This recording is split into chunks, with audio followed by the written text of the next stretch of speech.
us in every ride.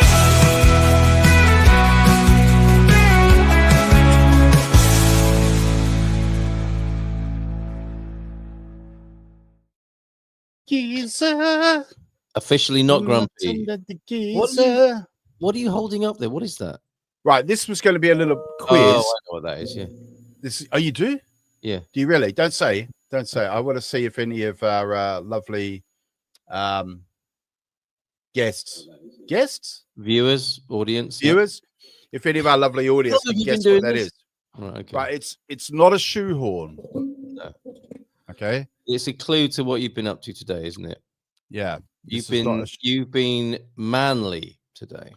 I've been doing the alpha male thing today. The alpha male. Yeah. Yeah. Alpha male. That's an interesting one. It's quite a trigger, isn't it? But what isn't these days? And talking of triggers, I found a meme I made 4 years ago. Look, not a lot has changed. Not a lot has changed, is it? Well, Gulf of America. Some of these things have been renamed. Yeah, some things have been renamed. Yeah. Yes. Yeah. Okay, so let's have a bit of a catch up then. What have you been up to today? How's your week been? What's going on? I thought you were a bit grumpy when I saw some of the comms coming from you, and I got it all wrong. No, I wasn't really. I've had a great day. I mean, I think we all knew that today, tomorrow, and the day after. I could say Monday, Tuesday, Wednesday, if you like, but I think we knew that they were going to be sunny. They've been forecast to be like an oasis of sunshine in a couple of weeks of rain, which is a little bit sad, guys, because here in Portugal, we've got 2 weeks of school holidays. And it was interesting. I went and bought some. Look at me, I'm kind of on a tangent already. I haven't been here for 5 seconds, but Ronnie Corbett. He's reborn. I went and bought some gas the other day, and I like speaking to her in the gas place because she speaks Portuguese with me, but she can speak English, and if we have to, we can drop back. But I was like, in my best caveman Portuguese, I was like, escola, férias, duas semanas, and then I said, duas filhos, em casa, computador, telemóvel. Oi. You know, she has kids as well. She was saying, yeah. So this is a good bit of small talk. Obviously, my Portuguese is not good, but she can. I think everybody can understand. Yeah, everybody can understand what I'm saying, right? That's a good effort. That is a good effort, and I'm sure she appreciated it as well. So it was good fun, and it's good. It's good to have those kind of conversations with, other parents as well, not just because what I find can often happen. I suppose it's a similar thing in a way. What am I saying? It's not really different, but sometimes you can get stuck in. No, this is small talk versus utilitarian, isn't it? You know, when you go to because I also went to the builders. Yeah. I also went to the builders merchant today, and I bought myself a dos saku cimento. 12 or 2? Duas metros areas, and then I forgot the word for the rocks, but they're luckily one guy. Well, pedras is rocks, but normally you would say brita for the kind of rocks that go into gravel or whatever. It's more like gravel, yeah, but it's rocks that you use for the drain française, yeah. But it was funny going in there, guys. Listen, go to the builders merchant. I've got to remember next time I go to the builders merchant to make a video about it, because I know everybody really likes to see that kind of stuff, which for me feels very ordinary, you know. But I know people are interested in what it's like going to a builders merchant. It wasn't always like that for you, though, was it? No. Of course, there was a time when it was new and exciting. Exciting, but anyway.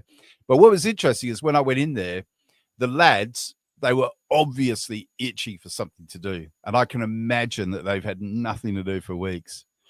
And they were very excited to see me, and they were like, "Who's going to drive the lorry to Travancore?" and all this sort of stuff. And anyway, they came down, and because I kind of share a road with 3 houses, and the road's dead narrow, so lorries can't get down there. So they have to dump the materials somewhere on the road, you know.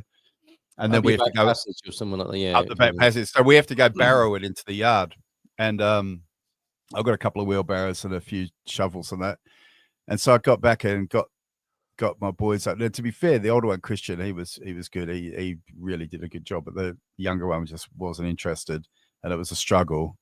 And I can't remember what he said to me. Yeah, I've noticed that as well, Flair. The other thing I've noticed here is security guards. That's always been really weird. If you go into any bureaucrat, this is a tip. Okay, I don't know how many of us are here, but this is a genuine tip. Enough. Let's say enough. Huh? Let's say there's enough of us here. There's enough of us here. If you go to some bureaucratic place like IMT or the Sauda or anywhere like that, and any abbreviation you like, basically. Yeah, and you have to be able to communicate. The security guards always speak English, which I find kind of interesting. And they're a bit of a third party as well, aren't they? Because they're not bureaucrats specifically, and they tend to be a little bit more transcendent about the situation. So well, I imagine they quite often have to deal with crap that they perhaps feel has been caused by the people behind the counter. Yes, you know what I mean. They're in the middle, aren't they? They're in the middle. Mediation. Throw this guy out that we've wound up to the point of his, to this kind of normal middle class teacher to the point where he's going to kill us. Get him out. Yes. Not that I'm speaking about myself. Hold on a minute then. So how many tips have you rolled up and served out there? The security guards at government offices, often English speaking allies. Yeah. Builders merchants, you're providing videos and insight for those who find that exciting and want to know a bit more about how to approach. I mean, for the newbie, that's terrifying, Tony, to be fair. If you find yourself rebuilding or renovating a house in central Portugal and you've never been to a Portuguese builders merchants, there is a bit of a learning curve, and you're obviously way past that now. Well, I have made a video about the big. I'll just let me just quickly deal with doing the work. And anyway, my younger son was complaining about having to do this, and I do feel for them because it's Easter holiday. And this is their only 3 days of sun. Actually, looking at the weather today, maybe the last weekend might be a bit sunny, but I did feel for them. But then I did also have to mention to him for the moaning. I was like, do you know what he just got it. I had to get them out of bed to come and help. Right. And I'm like, well, today I've already tough love, Tony. I've already done 20,000 steps, including an 8K run. I'm sure that, I can imagine you saying that is not exactly inspiring to your teenage. I've already walked all the dogs, right? And then I got to the Sauda before 8 o'clock because I had to go and have a blood test. Crikey. And no wonder. So I got there at about 7:45 after I've done all that. That's with all the people who work there driving past you, right? Whilst you're out walking. Yeah. gave them a bit of wee. They gave me 3 test tubes. It's funny, this girl in that order, or hopefully not in that order. Do you know what's awful, right? You don't pay attention, but they're both very pretty girls who you didn't pay attention to, yeah. And she's like, straight away, she's like, take your clothes off, right? And I'm like, take your clothes off, and then she said, no, just the jacket. I'm like, okay. You're already standing there naked. You didn't waste any time. I had the thumbs tucked into the shorts, my shorts. But yes. And then she's like, she goes, you're going to have to rock. Because I didn't know, honestly, because it's all in Portuguese. So I just go there and let them do whatever they want. And she said, "I'll put your T-shirt up." And I thought, God, I'm glad now that I've, it shouldn't matter, should it? But I thought, I'm glad now that I've been a shape. Yeah. Well, no, not here. This is like a carpet, my friend. This is like a carpet. All right, alpha male. No, but you know what I mean? I was thinking, I'm glad this wasn't a year ago when I was like a bloody whale. But so she stuck all those things over me, and they did what do you call it? When they check your heart? Nipple clamp. Oh no. ECG. ECG. Yeah, they did ECG on me. Yeah, and then I had to give wee, and then she gives me 3 test tubes. Right. She got a what big. What did you say? I'm gonna need something bigger than that, love. Oh, shit, I should have said that. Well, pie me dinner first. But then she might have said, "Well, you have to do it here." And then it would have been very embarrassing, especially on a warm day. But why, are you dehydrated? Well, no, just no excuse, is there? Like if it's cold, you can say. See, you're right. You weren't out -5. Yeah. I got you. Yeah, all right. How cute an extra belly button. Well, I won't know. I got to go back in 10 days to get the results. But the thing was, she had a big smile on her face. She gave me this like brown paper bag, and I thought, what's going on here? What? And I opened up this free test tube, and she said, you know what you got to do? Do you know what else you got to do? And I'm like, Oh, no. you didn't, did you? And she said, stool samples. And just completely broke the there moment. and then. Yeah, no. She said, Right. look, she said, what you got to do, go do a poo on a piece of paper, and then you use this spoon to put it, and it was just like everything.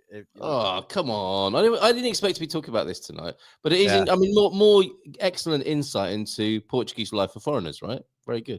Yeah. Well, the thing is, you get used to it. You get used to it, don't you? You know what I mean? You get used giving to a stool sample. I don't know. No, but you know, things like going to the sauna and going to, like, knowing that you got to go to the builder's merchant instead of going to Leroy Merlin for some things, right?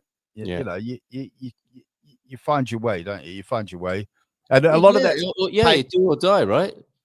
Yeah, ask local friends, or even not local friends who've been here for a while, and they'll normally point you in the right direction. Yeah. So, yeah, you learn. I mean, yeah, you get things done eventually. Well, I did take. There were two things, because obviously I anticipate being in your. Oh yeah, okay. Just to hold that up and nice and close to the camera, please. What is this object? It's a quiz. What is it? Tony holding up now. Can we give any clues? You've been using it today. It's nothing to do with the stool sample, is it? Yeah, you put it in like that. No, you don't. No, you really don't.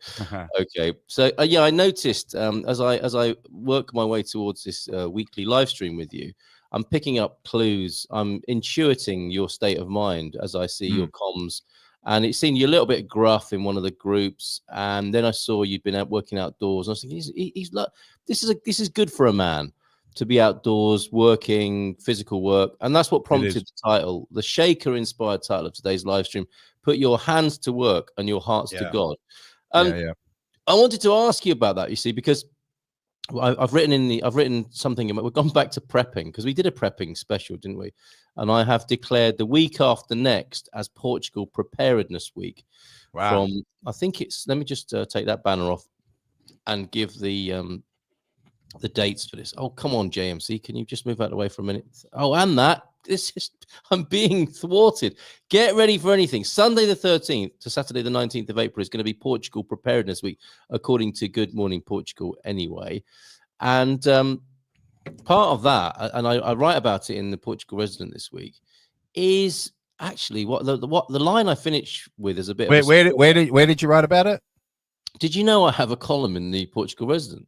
Oh, yeah, I did, but I just wanted my memory refreshed. Yeah, the number Portugal to call Resident. Yes. Yeah. Okay, so Portugal Resident, and it's the orientation. I pick up on the orientation of, should we just live in fear of things we don't want to happen, or should we get on with it? This is what I mean about preparedness and getting ready for the times to come, and starting now, not waiting any longer, but start working towards what we want, rather than living in fear of what we don't want, because there's a hell of a lot of that. And I just made another connection with, you being out in the garden, you're building your Jerusalem in Portugal's green and pleasant land, and that must be so much more satisfying than having a rumble with somebody on your YouTube channel. Yeah, of course it is. Of course it is. And I think I made a little video about it today, and I said the other good thing about the sun is I'm glad to be back to making videos about life in Portugal, rather than what nonsense I'm noticing on X or whatever. Yeah.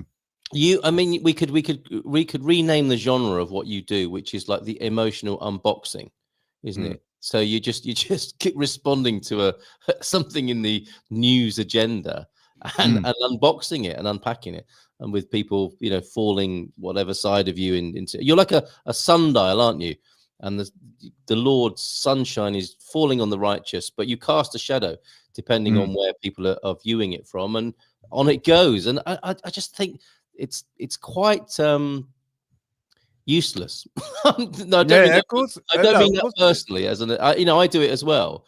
But compared to building our Jerusalems, it's not that useful, is it? Yeah, it's not that useful. And to be honest with you, I don't consume. I do consume some of that content, but I don't consume, like, what's interesting for me is the content I consume most on YouTube is like motorcycle content. Or trap. I really like the genre of motorcycling that is travel combined with motorcycling, for example. Yes. So I don't watch a lot of political content, really. I do watch some enough to just to get the gist. not I'm much, sure, just enough to get the gist. And then, but for example, what led me to comment on that today? It was just because I was busy and I was waiting for a delivery and I was waiting for other things. And I was waiting for a message about a lesson and blah, blah, blah. And then I got the notification. And I was like, blow me down. There's another one and I was just thinking about, it's like a meme, isn't it? It's like all my friends who were experts about vaccines. Now they're let me guess. They are now international trade experts. Yeah. And a lot of people have got really well, I don't know about well thought out. I think it's someone else's thought it out and then they're regurgitating it. But what I've seen that's interesting is a lot of commentators that I am reasonably interested in are saying they don't know what the effect of the tariffs will be, for example. But do they know? I mean, I was doing a bit of research. I was in the mood to research it a little bit last night. And a reasonable question, there's always a good question to ask in the midst of these emotionalized situations. And one decent question, I think, when it comes to tariffs is how would you deal with America's trade deficit? I don't know how I would deal with it, but that's the important question. That's what they're there. My only thing is, it's like it's a little bit like when I very controversially, and I got a lot of blowback for it, said to a very, very shocked audience that broadly speaking, I'm in alliance with the ideology of Just Stop Oil. Yeah. I'm not necessarily in alliance with the way they're carrying out their protest, but if I have to be like intellectually consistent, all my life, anyone who knows me has heard me say things like, in my opinion, we should just cut the Saudis off and wear the pain. Yeah. And wean ourselves off. I've always said this. I've always been that way. So for me to change my view now midstream, I think would be like what a lot of conservatives or liberals do, which is they make themselves align with like, for example, my my left-wing friends who my veganism aligns with are surprised that I have some views, and my right-wing friends, for example, are surprised that I think electric cars are good. You know what I mean? Because you're supposed to fall in line, aren't you? You are, and the brash response to that is just grow up, isn't it? Come on. Yeah, of course it is. Yeah. What game are we playing here? Which box you can put my ideas into, or how can you judge me politically, or address the issues that we're speaking of? And tariffs seem to be, to me, as I understand it, about dealing with America's trade deficit, which is long overdue. And the Doge thing, the Social Security matter, is how to deal with an economy that looks to be on the brink of collapse and is a massive Ponzi scheme. And one generation had to face that, didn't they, at some point? And yeah. Well, the thing is, I again, to be intellectually consistent or honest, I said this during Brexit, because I remember I abstained from the Brexit vote because I would be like, if I was ex-Frenchy man, sometimes if I had voted for Remain, it would have been a single issue for me. Do you know what I mean by a single issue? It would have just been the freedom of movement, because broadly speaking, I don't like what the EU has become. Well, that's, these are interesting questions, aren't they? When it was a what do you call it, like a economic union, a trade bloc. Okay, that's interesting. Yeah. But I also know that people, and the thing is, I heard people saying, "Oh, the UK is going to become poorer," and I said to people, "You got to understand, there's people who, and it's up to them. It's up to them what they believe. There's people who would rather be a sovereign nation than be a wealthy nation." Yes. And you just you have to accept that. Not everybody cares about the stock market and London's less place people will be. Well, less people as a financial hub or whatever. Yes. So I mean, you know, I think most of us who are like, let's say, our age, I can remember, for example, when a pair of decent jeans cost. Could get you into Russia.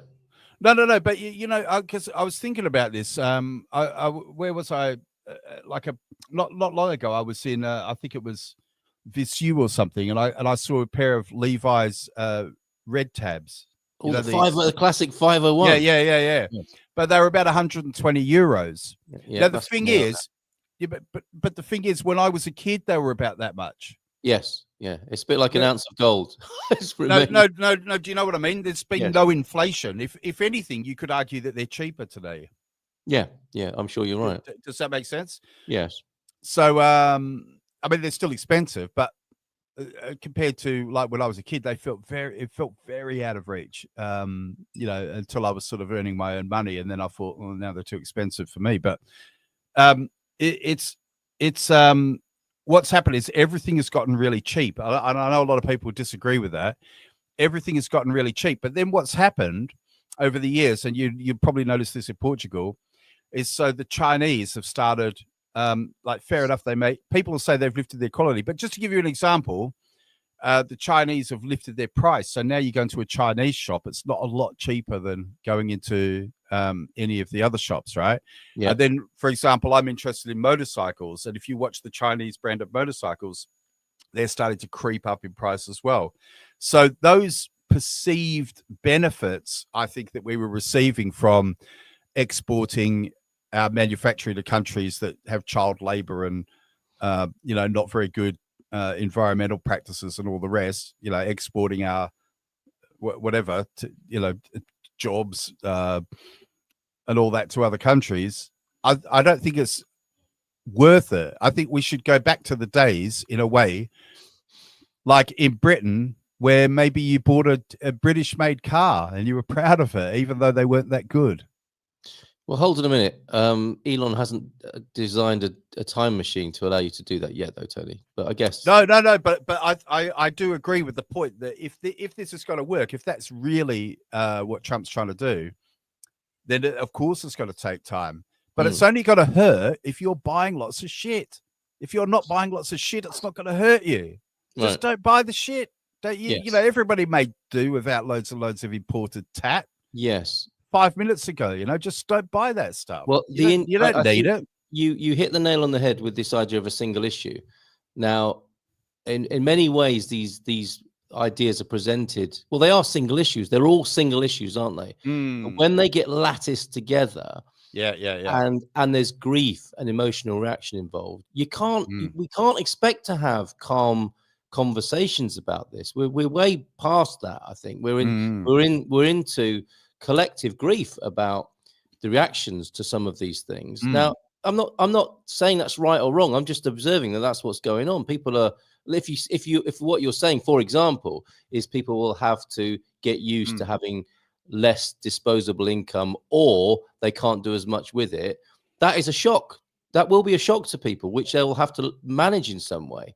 Now, and we all have different ways of managing things, don't we? So this is going to be interesting. I suppose what I'm saying is, if you if you let things keep going the way they are, it's going to get worse anyway. Because you know, yes, of course, inflation has gotten out. Like, who among us doesn't already see that prices are getting out of control? You know, what though? Of what? Of many things, many consumer items. Yeah, you know, many consumer items. But you know, even things like buying bags of cement. A couple of years ago, a bag of cement, 25 kilograms, was €3, and now it's €5. You know, really, that's quite the hike, isn't it? It's a lot of money. Yes, it's really a lot of money. It's a big difference. You know, like if you think that maybe wages might increase by, I don't know, 3 or 4% a year, usually in a kind of a normal the way the cement has. But you know what I mean, in a normal economy, whereas lots of other things. I mean, when we first came to Portugal, I mean, I can remember, because when we left Spain, 4.5 years ago, we left Spain, and diesel was under €1. And then when we crossed the border, I remember here it was just over. It was like 105, 108, something like that. And now it's 160. Yes. At least, you know, some places it's €2. I've seen it. Well, yes, things are changing for sure, aren't they? And the lifestyle we thought we'd move to is So what I'm saying is that's not going to improve. That's not what's going to improve. And then what Trump is saying, whether you believe him or not, is another story. What Trump is saying is we have to smash that now because it's not going to get any better. But also there's another thing, which is Trump has a pattern as well, doesn't he? This is another way of looking at it, because nobody knows what's going on inside that orange head, right? No, but another we thing don't know what's does, going on in anyone's head, to be fair. But yeah, I take your point. But another thing he's got a habit of doing, isn't it? He does the big ask. He does the big ask, doesn't he?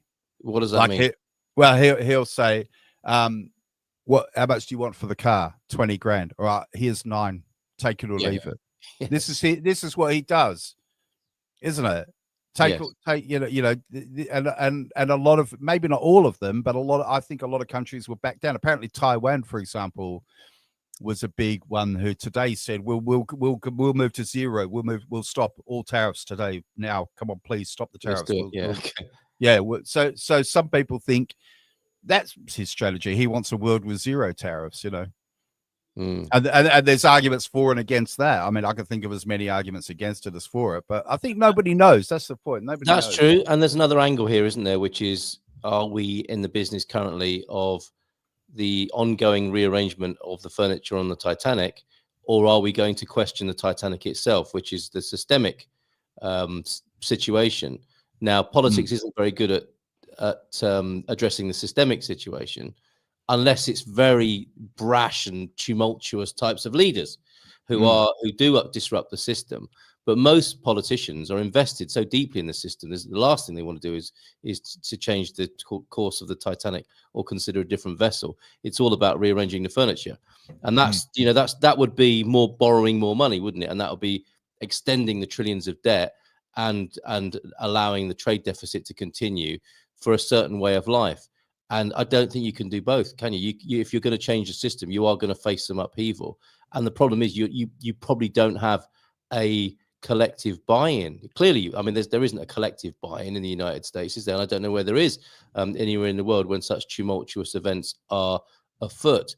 And I think I like the cut of your jib tonight, Aviva, with this comment. It's sad, and I hope the US will repair it. Oh, it's not that one, actually. It was about buckling up. That's right, Aviva. I buckled my seatbelt, and I'll ride out until things improve. And I think that's all part of the preparedness mindset, isn't it? Is taking care of your little bit of the world, because what else can you do whilst the world itself is in spinning? Well, you made a point last week, and it was about the person who sort of was trying to tell you you've got some duty to call out, because of the impact you're having on all these people. Otherwise, right? I was as bad as them. But it was kind of like it's kind of the inverse of that, isn't it? It's like you could sit and talk rubbish on Twitter all day and you're not doing anything. You're not doing anything, you know. Where I think everyone knows my views on things. You have to go out and you have to kind of participate, at least at a community level. It's the same as like when you become do I want to mention veganism? Why suddenly faint of heart in this moment? If you become a vegan for ethical reasons, like if your main reason is that you don't want to harm animals where possible, right? Obviously, people are going to go on and on about combine harvesters running over mice or whatever, but as much as possible, you got to try and not participate in the industrial scale slaughter of innocent animals, right? There's a period of guilt, and I've spoken to other vegans about this, and there's a period of guilt where it weighs very heavily on you how many animals you have participated in the industrial scale slaughter, and it could be thousands, you know, really quite easily over a lifetime, could be thousands. But in the end, you have to do what you're capable of doing. Yes, like with everything. While still functioning, because people have asked me, for example, where I would consider myself to be, relatively speaking, a very strict vegan. So I've made the choice That for me, the safe way is a zero approach to eating animal or using animal products, right? Yeah. Why did I say that? Oh, no. But I know that other people have taken like more of a 95% approach. Yes. Yeah. So like I know a couple, for example, who are vegans, but every month they allow themselves a pastel de nata. Right. Okay. You know, well, I mean, we've all got we're each according to his lights, right? Yeah. Do you get me? So it's like, well, funny enough, Freedom, I've said this because people have asked me, oh, if you were starving, would you eat an animal? Yes, I would. Of course he would. Yeah. Okay. Yeah, That proves nothing, does it? That proves nothing except the case for hunger and survival. Right. It's just it's an argument from extreme, isn't it? And it is. And we're very lucky, let's face it, aren't we, to be able to sit here and have this argument. I mean, we live in blessed times, don't we? If we can sit here and have that conversation. Yeah. Sure. We might give that proposition some thanks. Has anyone figured out what this is yet? Right, we did have a guess on that, and we've got quite a few comments to. I think we might have to focus on comments that mention us by name, such as Carl and Tony. Thumbs up. Good to see you. There is a guess here. Shiwi. Is it a shiwi? A shiwi? Do you know what a shiwi is? Oh, I do. Yeah, Is it then one of those? I'm not there yet. I haven't. Yeah, you'd have some questions to answer. I'm still going through this psychiatric evaluation. Okay, all right. Is it a wall tie? It isn't a wall tie, but that is a good guess. I thought it was when you first held it up. Yeah, you're getting very close to where it's used. Yes, to the part of the world where you might find it in action. If that's not too much of a clue. Pete loves his petrol station where he confuses people by rocking up in the Tesla because it's like, what does he want? But he sells everything. I still need the smelly stuff for the chainsaw, trimmers, and tractor. Call yourself a vegan? Oh no, he doesn't. I love our petrol station mainly because it's completely illegal. Like a rave. He's moved on from illegal raves to illegal petrol stations in his old age. Hard to find and has sheep wandering across the forecourt. That is like an illegal rave then. So you can take the man out of the rave, but you can't take the rave out of the man. Clearly there. I don't like, he also says the fact that they don't tend to have any doctors in one of the affidiyas, as they never have any doctors there. I'm not sure what that means. Shortage of doctors, though. They are trying to get old doctors back into the business. I mean, it doesn't fill you with much confidence, does it? Let's bring the retired doctors back, who presumably retired for good reason. And the only reason they would be coming back is to earn more money. Agrippa, have you ever watched Earthling Ed on YouTube? What's that? He's a vegan activist, but the main reason I like it, because most vegan activists, to be honest with you, say the same thing, but he is an absolute master at debating. He's got the patience of Earthling Ed. I don't know who else to compare him to. I've never seen anyone as patient as him in the face of stupidity and the same time of arguments. I have seen him. Yes. Why does he do that? Why though, Tony? Why does he do that? Why does he have the patience? Because he lets. Oh no, that's his mission in life, is it? Is that what he's about? Yeah. That's his thing, and his arguments are really well thought out and they're really calm. And he lets people say all the things, and most of the time, and then he's got a way. He's quite clever. He's obviously been doing it for a long time, and he's a young guy as well. I think that's quite interesting to see that head on those shoulders. And then he will ask them why they think that, and then offer alternatives. And you can see people having that Windows crashing moment in their heads, you know? Yeah. So I think he's probably actually brought a lot of people to veganism. Yeah, I think I'm nearly there with someone we know, by the way. Have you noticed that?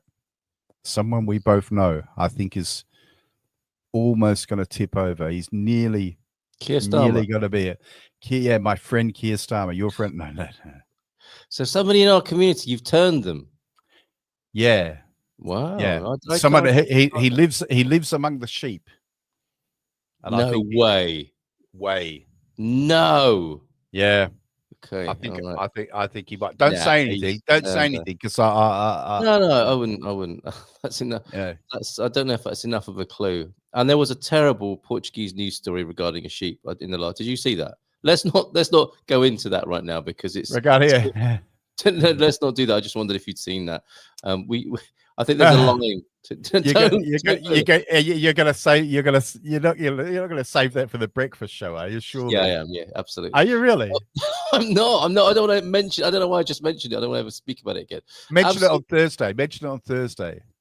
Okay. What I'll do, I'll go find a field of sheep to stand in on Thursday morning. No, go on.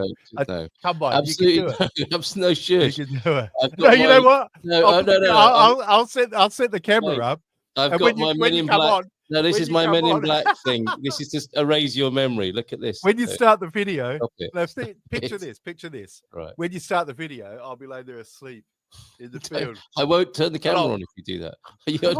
I've never banned anyone from my show. Actually, I have, but not a guest. Absolutely love the geezer, and you're all right, Munson. Well, thank you, Cole McKinley.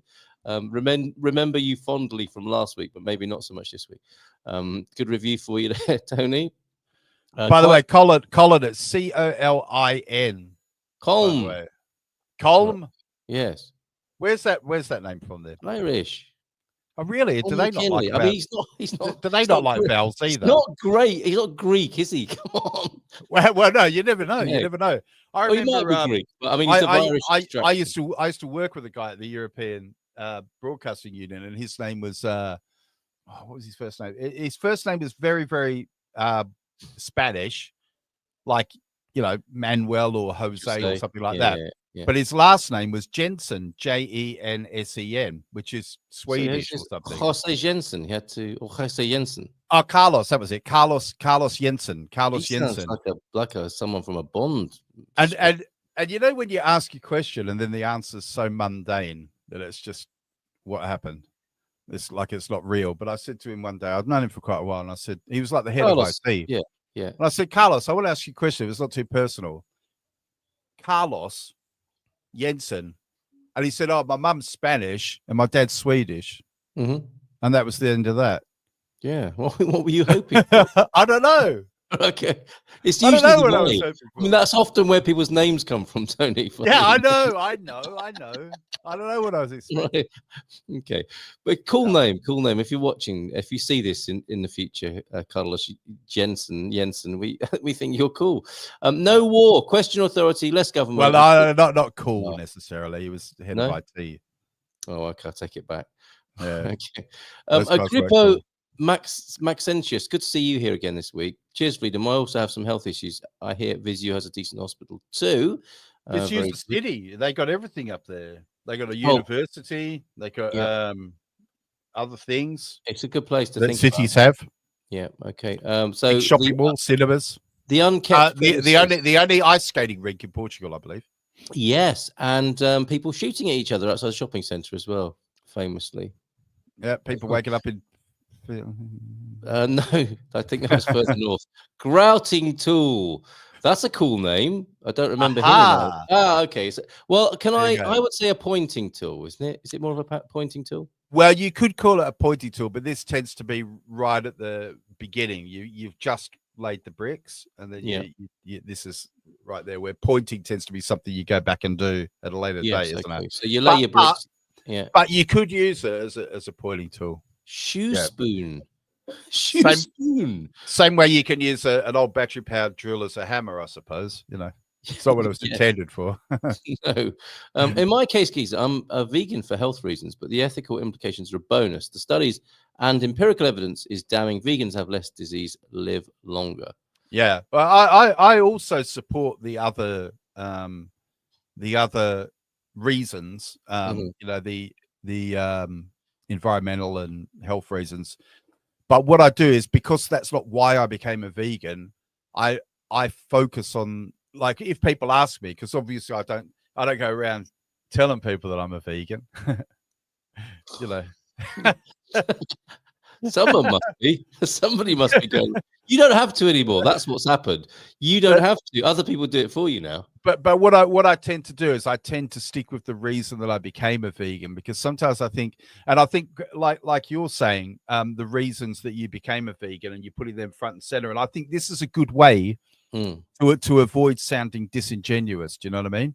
Yes. Because if I sort of come with raw prawn now and start saying, yeah, I'm doing it for the environment, man, and I'm doing it because, you know, it's healthy and, you know, takes care of your liver, even though I kind of believe in all that stuff, it'd be kind of disingenuous of me, I think. Does that make sense? I'd rather focus on the reason, because I think my reason is enough. Well, I mean, not to be too damning or cavalier about it, I don't think anyone really cares, do they? That's ultimately what I realize about everything I think. I don't think people really care. No. People care. I mean, People care, Carl. It's crazy. Really? It's crazy. Well, how long? They might care for a couple of minutes while they're having a ding dong with you, and then they'll move on. Yeah, but it can't. I mean, I had this conversation with my but he's my cousin. I spoke about my cousin. My cousin, You'll Never Walk Alone, on the show before. But I put a vegan meme on Facebook a few days ago, and he wrote something like, "Cuz, whatever you think of me, I love my meat too much, and I'll never ever become vegan." And I wrote back and I said, "Cuz, you know me, I'll never try and force anyone to do anything." And he said, "All right," and we both liked each other's posts, and nothing's changed. Nothing's changed. Nothing's changed. You know. Yeah. Well, so that seems like gentlemanly and civil but behavior. But it's not always like that. No, and I think this is what I often say. I think people who want to have an argument about veganism they're not interested in veganism. They're interested in having an argument with you. It could be, yeah. I also suspect there's a little bit of, this will be controversial. I suspect there's a little bit of a little bit of guilt. A little bit of guilt, like where you know somewhere inside. Oh yeah, of course, all sorts. Yes, absolutely. Yeah. That's in the mix. Not for everyone, but I think there's a bit of that for some people, because some people's resistance and anger is way too over the top. You know, because at the end of the day, you could choose not to be a vegan, but I think that, like, calling someone who chooses not to eat animals morally bankrupt is weird. That's a weird position. You know what I mean? Yeah. Because even when I was a meat eater, I can remember thinking that most vegetarians that I knew were probably morally on the right side. You know, if you don't have to eat them, you know. But anyway, let's move on from that. Well, I've got a very interesting discussion with T-Duck and Solar, Live Pete in the chat as well. That's added value tonight in the chat. I got another moral dilemma for you guys. Now that you've solved this is your you know, you scrape the grout. That's how they end up looking so tidy. Yeah. I believe some builders do it right. Yeah. If their fingers get strong enough, they can do it with their finger. You know? Yeah, and some builders use other people's fingers. Some builders do use other people's fingers. Yeah. But what does he win? I sent you a couple of pictures in the Facebook chat. If you wouldn't mind showing the first one. Okay, Your Honor. It sounds like a courtroom suddenly. Exhibit A. Can you show Exhibit A, which is the frozen pizzas? Seriously? Yeah, if you can. Yeah, I can. It's going to take me a moment to. Boomer. Boomer. What do you mean? Because I can't do this quickly. Yeah, well, you know, have you gotten around to setting up the VCR? I'm not going to get a child to come in and do it for me. I'm not I'm Gen X, not a boomer. How very dare you? Right, okay, I've done it now. Okay. What are you doing? Oh, is this vegan foods? Oh, it is, isn't it? Yeah. But it's not about the vegan food. Trust me, that's not the point of it. Okay. Right, well, they are vegan foods, right? But this is what happened. It's very. Is this your shopping? Well, we went into Aldi, and Aldi sometimes has vegan pizza, right? Sometimes they have vegan pizza. A lot of supermarkets sell vegetarian pizza, but this is vegan pizza. And we hadn't seen it for a while. So I was in there last week, and I saw they had, 7 or 8 of them. And it said limited stock. So I grabbed them all. And then I posted like a joke on the vegans of Central Portugal Facebook. Yeah. I said something like, yeah, when you see the rare vegan pizza at Aldi, and then hashtag buy them all. And lots of people were like, oh, you know, haha, yeah, I did the same. But one person, Mel, her name, well, I won't say her surname. She came on and said, "This is why they're so rare," she said. Because, fair point. Fair point.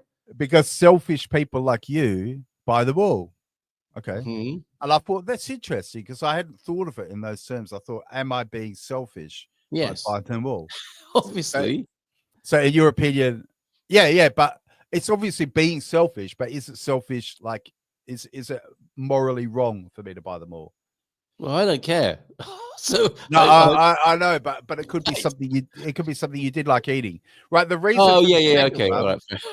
The reason for so you're being selfish, aren't you? You don't care because I don't eat them anyway. But I didn't say. But I'm not. You're calling me selfish while being selfish. Hold on a minute. No, I haven't. No. You did a. I think you did a straw man fandango on me then, or something. Oh, really? Yeah, something like that. Because I'm not saying that selfishness is a bad thing. Listen to this guy. How's he done that? No. When I said you're selfish, I was being neutral. I just meant I was being logical. Like if there are 10 pizzas, there's no strings attached to it. if you this is my selfish fandango. It's my selfish friend, Portuguese. Yes, exactly. In a non-judgmental. Selfish. That's it. Non-judgmental way. Yeah, don't judge him. Differently selfish. Okay, so why did you not buy these two then? Right. Well, because I left two, and then I tagged her in the. I put this on. You left these for you?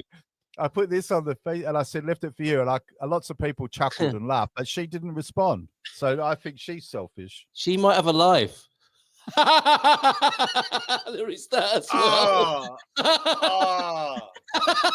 Sorry, but I don't know, mate. There's no way she hasn't been waiting all week to see my response post. Well, I've been in the same situation as you, where I have hoped that somebody will be waiting there, like putting off all their plans to go out, just so that they're waiting for my response on social media. Meanwhile, only to find out Club Tropicana.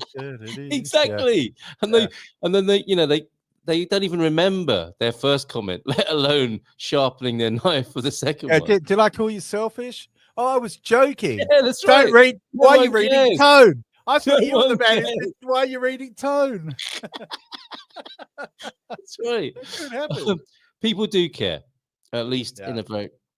No, I don't mean people. I mean, some people care about veganism, but the point I'm making is people don't generally care about what everyone else cares about. They're too self-obsessed. Right. They're also, they've moved on. They've bothered about something else now. But fair play to the people who can remain bothered about something for hours on end, or even weeks or years. At least in a very meat-heavy country like Portugal. Yeah, when I say no one cares, that doesn't mean no one cares, as in no one cares. What I mean is people care a lot less than you imagine they do, I think, anyway. I've been called rude, a rabbit, lol, pompous, the typical vegan hopscotch here, right? And it's like, dude, I'm in my mid-30s with coronary disease. This ain't my choice. Well, fair play to you, Agrippa. Thank you for being here tonight. I came for an argument. No, you didn't. No, you didn't. How are you two getting on? How are Pete and T-Duck getting on in the comments there? That is also true. People are intentionally contrarian just to have. Yeah, absolutely. You asked me, didn't you? What do I mean? When I say what do you mean, I ask that question a lot. That's why I ask it, to find out what people's motivations are for engaging. I think it's really important, because you might be thinking there. You might be thinking you're having a conversation with someone who's truly interested in vegan-centric ethics, when in fact you're having an argument with somebody who had a very overbearing father who bullied him or her and made them the sort of person who wants to take it out on other people on the internet. And it's a vegan person this hour, it's the opposite political person the next hour. Then it's someone standing in front of them. I think you have to be careful to find out if you're really having a useful conversation or not. The other thing that happens is, have you ever watched Diary of a CEO? There's a YouTuber called Diary of a CEO, and he's Diary of a CEO. He was on Dragon's Den, this guy, but now he's got his own YouTube channel, and he gets a lot of really good guests, millions of subscribers he's got. It's a Yeah. fantastic show. But he was talking to someone about why a lot of debates go off piste, as it were. And you've spoken about a different idea, which is the person you're talking about might just have anger issues or might have some other underlying issues that make them contrarian, let's say. But what he was talking about was sometimes you have to really, really dig. I'm going to say something again controversial, but I think Joe Rogan is quite good at this.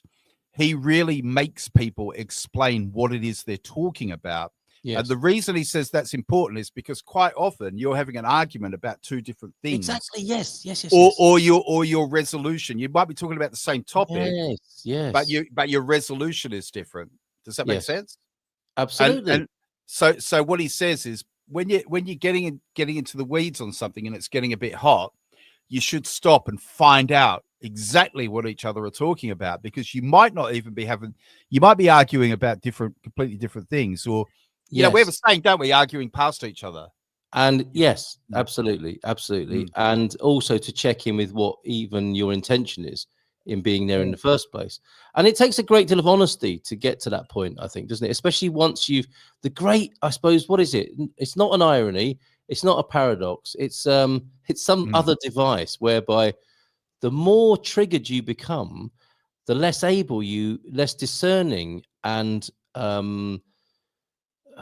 wise you become in understanding what's going on in that moment. So that's why it's important for there to be a referee or someone who can call a timeout, because once you see the red mist in debate or argument terms, you can't possibly represent yourself well or to your best ability, which is what we're seeing happening. That's what triggering is about, isn't it? Funnily enough, I know another controversial name, but I saw Elon Musk do this recently with a BBC reporter. I don't know if you saw this. It was a couple of months ago, and the BBC reporter was what it exposed, actually, because I don't want to be too critical of the BBC reporter. It's quite easy to do that, but it kind of exposed that he's in a kind of a bubble, and I don't know if Elon Musk intentionally set out to do that, but the BBC reporter said to him, yes, there's a lot of hate speech on your platform. Yeah, you remember that, and Musk said, "Oh, can you give me an example?" Yeah.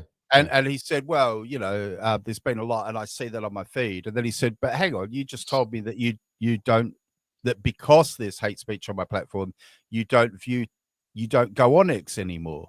Yeah. So, and you can see the guy going, having that Windows crash, ding, ding, ding. I think a few memes even overlaid that on him. Yeah, definitely. And Steve Unwin probably did a version of it as well. And Musk really pushed on that, but the BBC guy couldn't let it go, and I felt sort of uncomfortable watching, because I don't like to see people be made uncomfortable, to be honest. And I thought, yeah, okay, we get it now. What's happened here? This guy lives in a bubble, so probably, well, of course, he could have just been lying. I mean, that's also possible. But how about we role play in the last couple of minutes what could have happened there? Because what I think happened with that BBC reporter is he could have said, what I'm interested in is people not being hurt.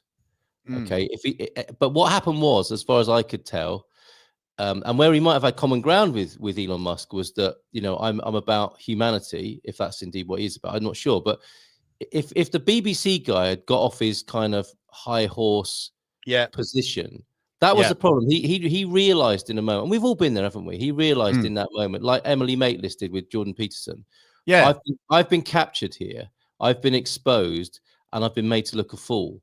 Now, in that moment, I think you can take a look at yourself, or you can possibly take a look at yourself and say, yeah, you're right. I have been caught out, but what I want to say is the reason why I was being so sort of attacking about you, and why I was saying these things about your platform, is because I think people are being hurt. Kathy Newman, it was. Yeah. Kathy Newman, that's right. And then you find common ground, don't you? What was really the motivation? And I don't think many people had sympathy for the BBC guy, because it did seem like, you know, journalistic high horsery, if there's such a thing. Well, it's that smugma that you used to talk about. Exactly. It's incredibly rude. It's incredibly rude. I think that's the other thing that bothers people, is whatever your political position is, if you get to speak to someone who's, you know, obviously is quite a thing he's not God or anything, but it's quite a thing, isn't it, to get to speak to Elon Musk? And I'm not saying you should treat him with kid gloves, but this kind of well, he was probably told by all his colleagues, wasn't he? Go in there and rough him up because you are the BBC. And I've seen quite a few of these where I hate it on YouTube when they do this lefty gets destroyed things. I hate it, but what's the use? What's the benefit? But I mean that BBC guy could have come back and said, actually, I've come into this pretty smug, and let's give him the benefit of the doubt and assume he's not lying. I think that what happened is even though he doesn't go on Twitter, maybe he doesn't. I can't imagine any journalist doesn't, but even though let's say he genuinely doesn't go on Twitter, for him, it really has become a cesspit of right-wing nonsense because he's surrounded by that truth all the time. Mm-hmm. You know what I mean? So for him, even though he's not witnessing it, or maybe he witnesses it a little bit, because I don't think Twitter's changed. I think it's been awful for years. A can of worms for another occasion, which we might discuss next week, Tony. I've got to go and drink wine, mate, and I need to just find out if anything else happened of interest to you this week. Well, it's just because when I was at the doctor's as well. A few people, friends of the channel, will know that I lost the 3 fingers on my right hand in an accident. You did? Yeah. It's about 6. I'm over it now. It's about 6 months ago. But I remember the worst thing for me. Wait a minute. No. You've just reminded me of something. Can we come back to that? Because I've found something that's going to make you, what I think is very happy. If I could just interrupt you for a moment. Well, I have already, haven't I? Oh no! I've got rid of it. I'm going to have to hold it for next week. It was a solution for your 2 left feet. Anyway, I can't find it in the time I've got. So yeah, and I'm sorry to make such light of the situation. You lost 3 fingers. Yeah, I lost 3 fingers. But the thing that I was most worried about, once I got over obviously the loss, was I said to him, "Will I be able to drive with this hand?" Yeah, and he said to me, "Well, maybe, but I wouldn't count on it."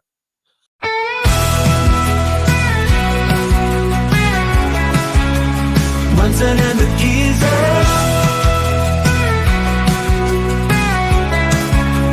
Munson and the Geeza.